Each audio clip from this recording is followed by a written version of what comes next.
So I just got done with a one-on-one meeting with a new client. This client was actually a referral from a personal friend of mine. If you guys didn't know, I'm actually a loan officer in the state of California, and my friend referred me to this person. So we decided to meet up for brunch for our initial meeting. And the first thing that he said was, "Hey, nice to meet you. Nice haircut." And I was kind of taken aback by that. I was kind of like startled. And I said, "Hey, thanks, man. My barber's freaking awesome." And throughout the whole meeting, we spoke a lot about real estate, mortgage, and things of that sort. But at the end of the meeting, it went awesome, by the way. All I could think about was, wow, like this haircut actually changed the whole dynamic of our meeting from the beginning.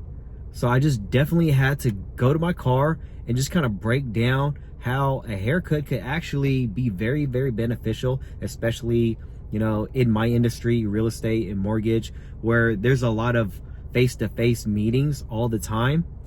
We could definitely benefit just by keeping up a very, very great appearance and dressing really, really nice too.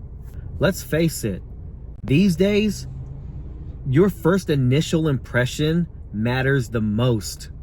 And if you can't really kind of crush that initial meeting, then it could literally destroy everything that you've been curating, no matter what it is. Within the first few seconds, you have to make a great impression, which I hope that I did with this new client. I think I did. When we first met and we shook hands, he looked at me from head to toe, and I could tell with his eyes that he took me very, very serious. Now, me being a loan officer, I do take a lot of people's important documents like their taxes, their pay stubs. I literally know how much money you make, how much money you have. I know everything. I know if you spend money on things that you really don't need to. So knowing that, I gotta be able to have a great amount of professionalism abundantly. You know, you have to look the part, play the part, because you are the part.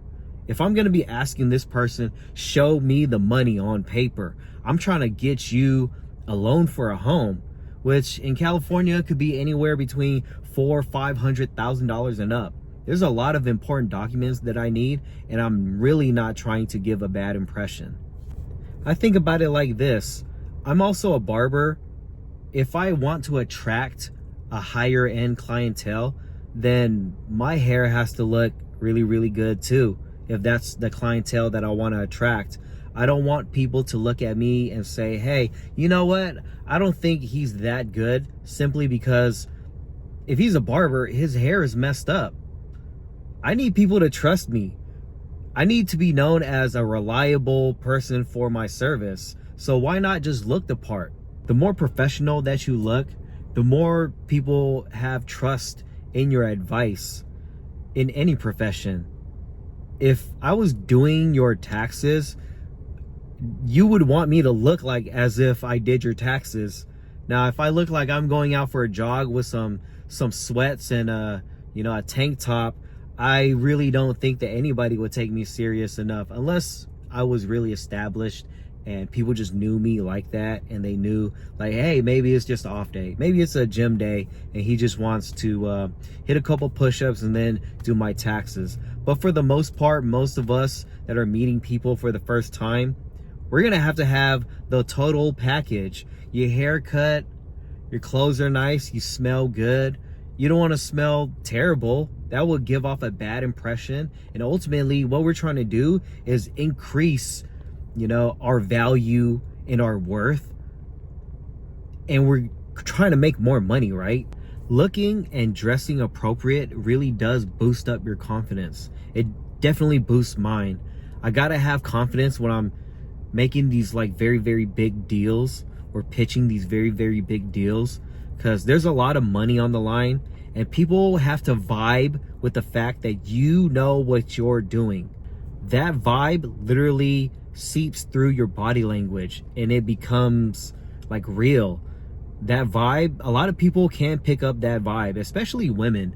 Women have this keen instinct to be able to pick up low confidence. So let's just say if you were trying to talk to, somebody that could possibly be a significant other, the confidence is the key. That key is also the key to closing a very, very big deal. Sometimes you kind of have to look like what you're selling. In this mortgage and real estate game, there's a lot of big deals and a lot of money on the line. And you have to kind of look like you're on the line also. And sometimes it's like a perceived value.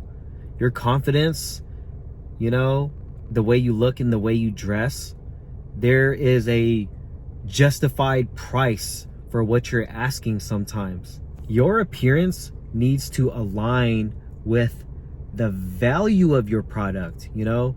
It makes it seem a lot more justified.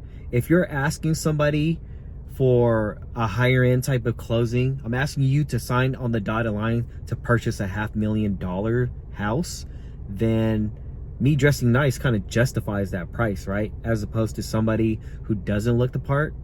It's like a perceived value, right? If you believe in your product and you believe it's worth more than everybody else's, then your appearance kind of has to align with that. What I do as a real estate agent, mortgage loan officer, and also a barber, I want to attract higher end clients. That could only really happen through my appearance, right? It kind of justifies my price. If I'm asking a little bit more for a haircut than the next barbershop, the next person, I got to be able to look and play the part, along with actually performing the value to them. Attracting a higher end clientele, asking people to pay more for quality, you have to become that high end quality yourself. You can't ask people to pay more when you're doing less. I can't tell you how many times in my life when I didn't have like a very nice haircut, people would treat me so bad. As soon as I started getting haircuts consistently, looking nice consistently, nowadays I get a haircut every stinking week. Yeah, like I have to. I'm in a type of industry where appearance is everything. You and I know that people who dress better, they get treated better too. If a homeless person went up to you and asked you for help and they looked very homeless, had very dirty clothes, you're not as inclined to help them out, as opposed to somebody who has semi put together. You will have a little bit more inclination to help them out. That is a fact. I know because I'm human, and that's just the way that humans are kind of programmed nowadays. It's kind of crazy when I talk to younger folks. The fashion trend now is, I don't know what to call it. I just kind of don't vibe with it, you know, but hey, totally up to the younger crowd if they want to have like the big puffy parachute elephant jeans or whatever. But for myself, I would like to represent more of a luxurious brand and look and feel and act a lot more luxurious. It definitely helps build up my personal brand and makes whoever employs me, it makes them look very luxurious also. The barbershop that I work at, it's an upscale barbershop, and I don't want to walk in there with just sweats and a tank top. I want to kind of show people that, yeah, when you walk in here, you're gonna have to pay a pretty penny because this is luxury. This is a luxury brand type of environment, so get ready to pay because this is the top-notch service that you're getting. It's crazy because my nephew, the way he dresses as if he's homeless sometimes. His friends too. I just don't get it. Maybe that's their aesthetic nowadays, to kind of look unfortunate. And it's like the opposite of what I'm trying to do. I like to be in circles where we're all talking about higher power things, but for some reason folks my nephew's age, like 18, 19, 20, 21, they have a community of people who all dress unfortunate like them. I still skateboard. I still go to the skate park a lot. It's kind of like my gym sometimes. Some of my younger friends who are, you know, just graduated high school a year or two ago, they have like these small circles of friends who all dress alike, and they remember each other from how they dressed from certain events. That kind of works out in the professional realm too. Like if you were dressing very, very nice at an event, I'm going to remember that. I'm going to respect you a lot more because I remember that too. That increases a lot more chances of, you know, like referral business and things like that, which ultimately we're trying to get more leads to sales to make more money, really. So it definitely does make a very big impact. I'm a little bit more seasoned in my life, especially my professional life. I really do want people to have a positive perception of me. It's kind of ridiculous, but the way I think of it, if I look put together, why can't I put together a nice situation for you?